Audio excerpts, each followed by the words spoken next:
So for this video, I'm going to be talking about how you can set SMART goals. And if you're not familiar with what SMART, the acronym, means, I'm going to be taking you through an explanation of what SMART goals look like and also share some examples that you can use as you think about the goals that you may have in your personal and or professional life.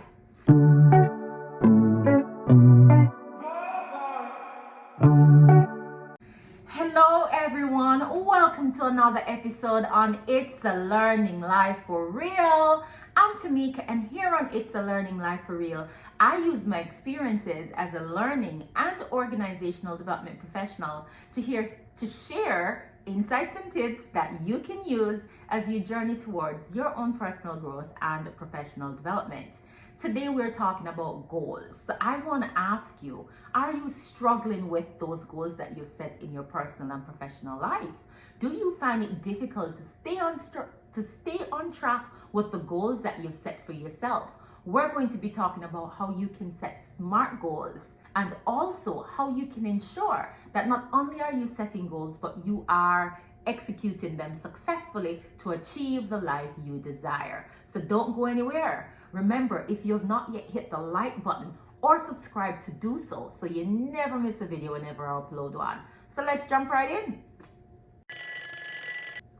Did you know that a third of New Year resolutions do not make it beyond January?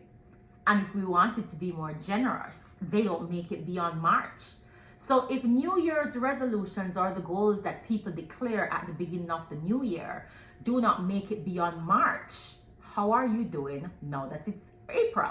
I want you to consider this particular video as a sort of check-in or check-up on how you're doing with your goals. Have you abandoned your goals? Are you still on track with your goals? Did you set goals that you have not yet begun to action? So why do New Year's resolutions fail? Why do people abandon their best laid plans or the goals that they've set for themselves? There are a couple of reasons for that, and I'm going to talk to you about 3 of the main reasons why people abandon their goals and or push them aside. According to the research, one of the main reasons that so many of us abandon our goals we set for ourselves, whether that goal was to travel or to lose weight or to apply for a new job or to begin to save more or to work towards home ownership, whatever that goal is.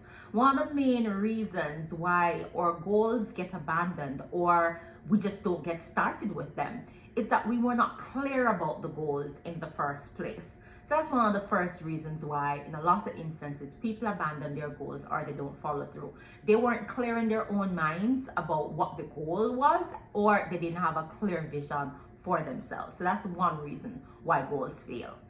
Another reason why goals fail and or get abandoned is the fact that people become overwhelmed by the conflicting priorities on their time and the resources they have. And by virtue of not being able to identify the things that are urgent versus important and the things that are both urgent and important, they really get bogged down in fighting fires and crisis and so on and so forth, and they lose sight of the big picture for their life, and they lose sight of the actions they need to take, which is actually going to lead them towards the life they hope to have. So that's another reason why people abandon their goals, or they delay them for another time, and before you know it, the goals are abandoned.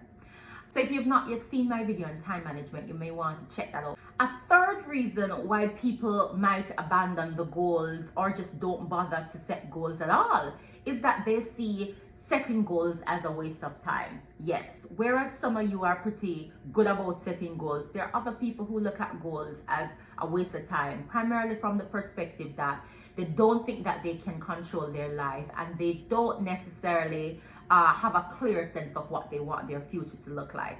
Some people struggle with seeing 3-5 years down the road, let alone 1 year from now, because they are just concerned with getting by day to day. So they don't have a vision for their life 1 year from now, 3 years from now, 5 years from now, better yet even 10 years from now. And when it is that you don't have a clear vision for how you see yourself 3, 5, 10 years from now, it's very hard for you to identify goals. But this is problematic for several different reasons. And chief among them is that if you aren't thinking very clearly and intentionally about your goals, that is, what do you want to achieve in your personal life or your professional life 3, 5 years down the road, you're not going to take the actions today which are going to lead you to the life that you hope to have. So you have to be very intentional about thinking through the life you want to have, not just for you, but for your family and for your children. And if it is that your goal is to ensure that your child goes to college, or you have enough money for retirement, or you have a home, or you have savings, and or you further your education, if any of those are things that you hope to achieve in the next 3 to 5 years, there are some things that you'll have to do now. There are some goals you'll have to set now. There are some goals that you're going to have to work towards daily that's going to cause you to get there. Because believe it or not, if you have a thought in your head and you have no plan how to execute it, you're not going to. There's a quote that says, "A dream without a plan is simply a wish." And we don't want to spend too much time in our heads daydreaming about things we hope to achieve but have no plans to execute them. So I want you to be thinking about, do you have goals for the next year, the next 3 years, or the next 5 years of your life that you're actively working towards? But if you don't have goals, it's not too late. Today is a great day to get started. So what are SMART goals and how can you set them? At this point of the video, that's what we're going to be talking about. In the acronym SMART, the S is specific, the M stands for measurable, the A stands for attainable or achievable, the R is relevant, and the T is time bound. So there you have it, SMART. So those are the different criteria that you should be applying as you think through how you're going to make your goals SMART. So let's dive a little deeper into the SMART approach to setting goals. So when we talk about making sure that your goal is specific, what we're talking about is ensuring that your goal is clear and that it's practical and it answers the question as to who, what, where, and when. So you're going to have to be very clear and very practical about what it is that you are aiming or seeking to do in setting that goal. And for example, I remember where for my 40th birthday, one of the things that I wanted to do for that birthday is I wanted to travel. Saying you want to travel isn't a specific goal. If you are going to make your goal to travel specific, you have to be very clear about where you're going to travel, when you're going to travel, and with who you're going to travel, and so on and so forth. So instead of me saying that I wanted to travel to Europe for my 40th birthday, I had to be specific about which countries in Europe I was going to visit. I had to be specific in saying that I was going to travel to 2 countries, the United Kingdom and France. But even more specific than that, I was going to go to London and I was going to go to Paris. So when you're setting your goals, you have to be very, very clear about what it is that you're seeking to do. Saying you want to travel is vague. Saying you want to see Europe is vague. Saying you want to go to the UK and France is vague.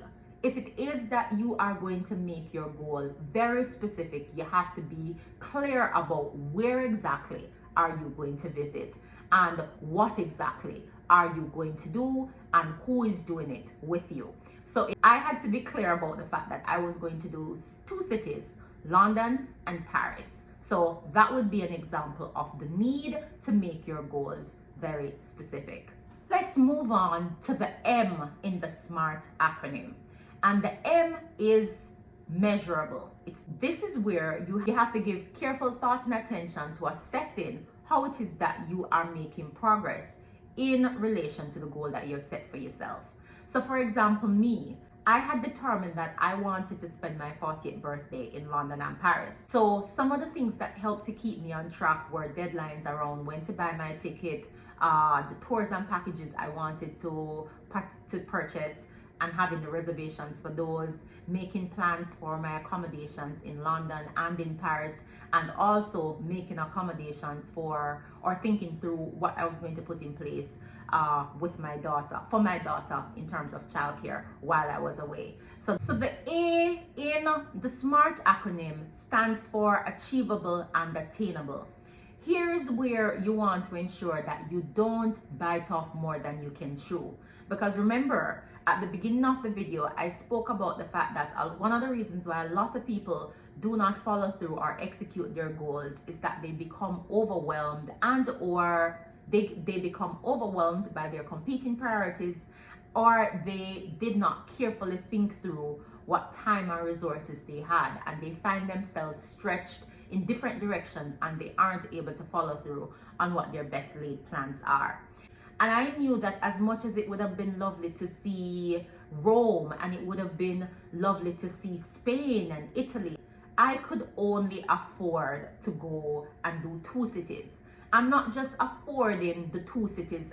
Not only did I have to think about the budget and what I could afford, but I also had to think about what was going to be the travel duration, because that had implications for the amount of time I was taking off from work, the amount of time that I would be leaving my daughter in the care of somebody else.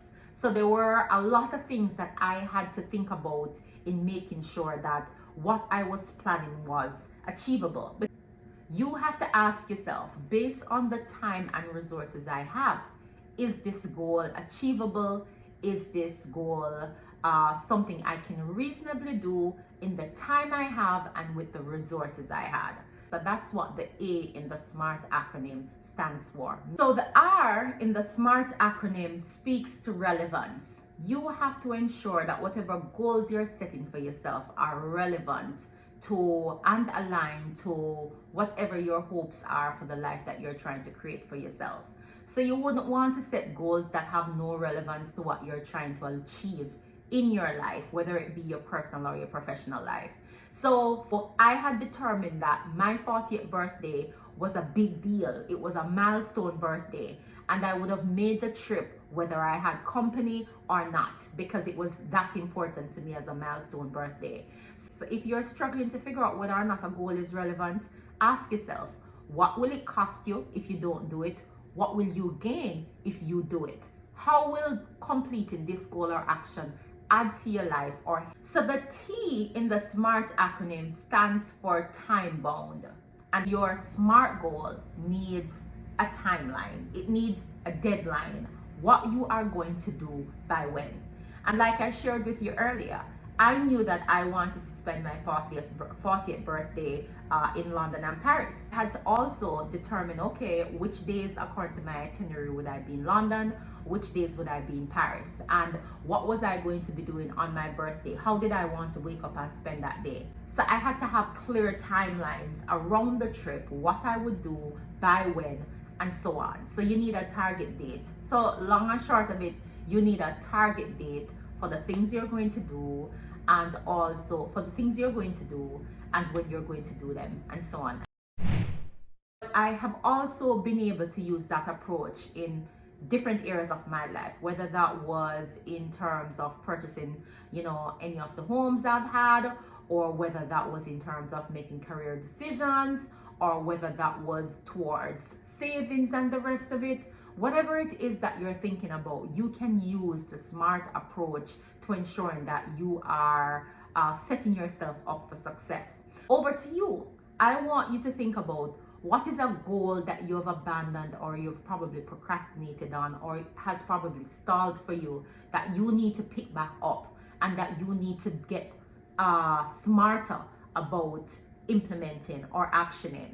When you fail to set SMART goals, there are a couple of things that are likely to happen. You'll miss out on opportunities, you'll be stressed and disorganized, and you'll probably end up feeling a sense of dissatisfaction with where you are in your life, personally and professionally, in terms of the progress that you were hoping to make and or the life you were seeking to live and or achieve. The question I'll leave you with is, are your goals SMART?